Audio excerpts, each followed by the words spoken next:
Met Brian about 10 years ago, and he was a 19-year-old kid just out of high school. He was going to a Bible college to be a preacher.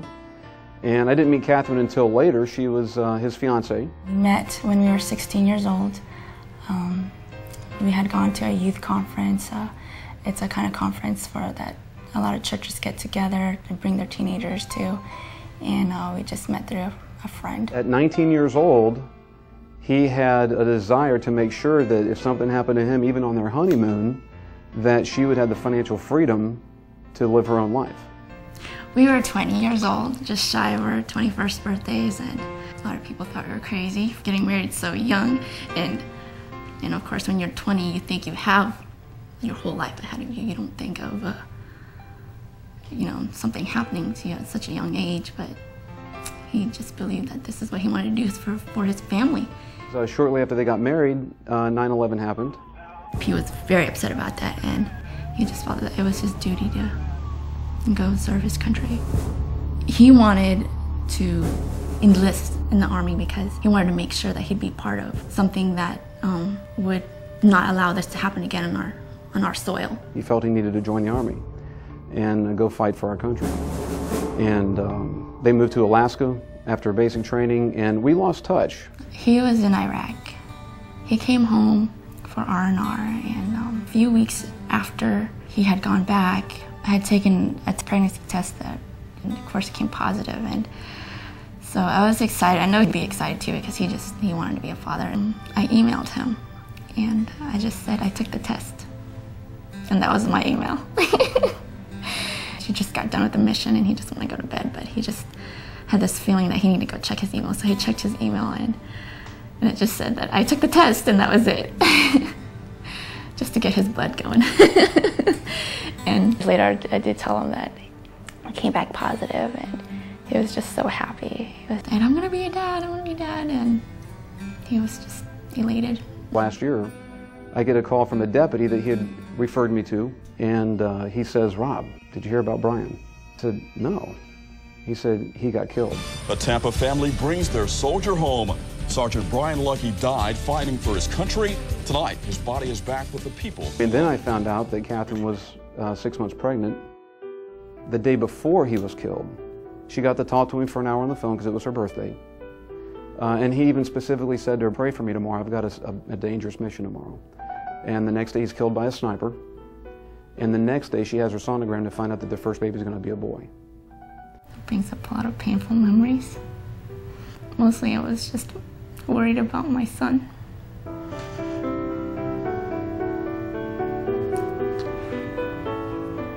Because I'm just thinking that he was going to grow up without a father. And he would have had the best father. And of course, my guard was down. I knew that he was in Iraq, but I just was so happy with having this child, and that we were going to have a family, and that we were going to have a future ahead of us, and so many things to look forward to. And he just had one more month left. It was just stripped away. It's just gone in the blink of an eye. It was surreal. I couldn't believe it. And we hadn't talked in 5 years maybe. First concern was I got to call the company and make sure that thing's enforced. And I was just praying, and surely it was. I feel really bad for some of these spouses who have had their husbands killed in this war. Horror stories that they've had other life insurance policies and they didn't pay out because it was an act of war.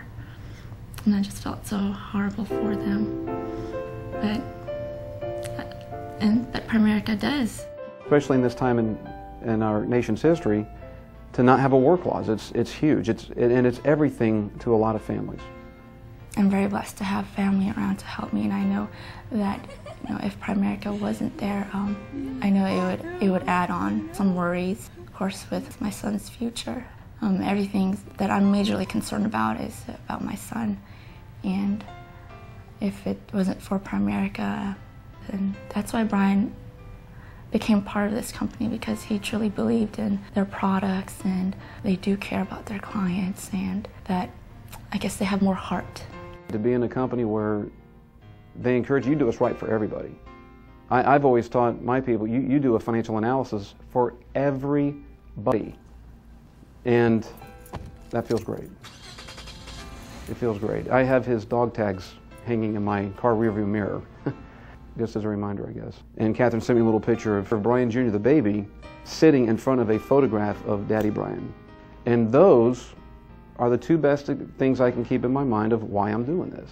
When I'm driving home from appointments at 12:30 at night from meeting with a deputy who works night shift, that's why.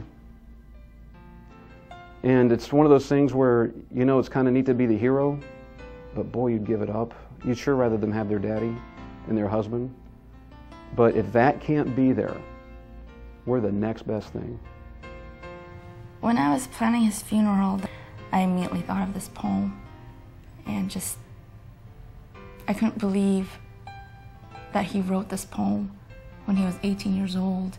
And it was amazing that this poem was perfect for his passing. And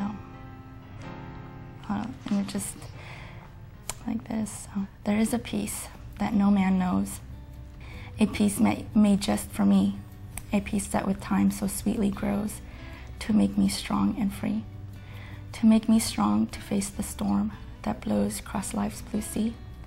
No matter how hard the storm may come, this peace is there for me, to make me free from sin's heavy weight that presses my soul to the ground. It helps me to conquer tasks that seem great, so in God's blessings all abound. This peace comes not from wealth or applaud, for it flows from heaven above. This peace comes from the tender heart of God, sent to his children in love. This peace in full I know not yet, though it's been given without measure to me. But on that day, when my Lord I've met, then complete in God's peace I'll be.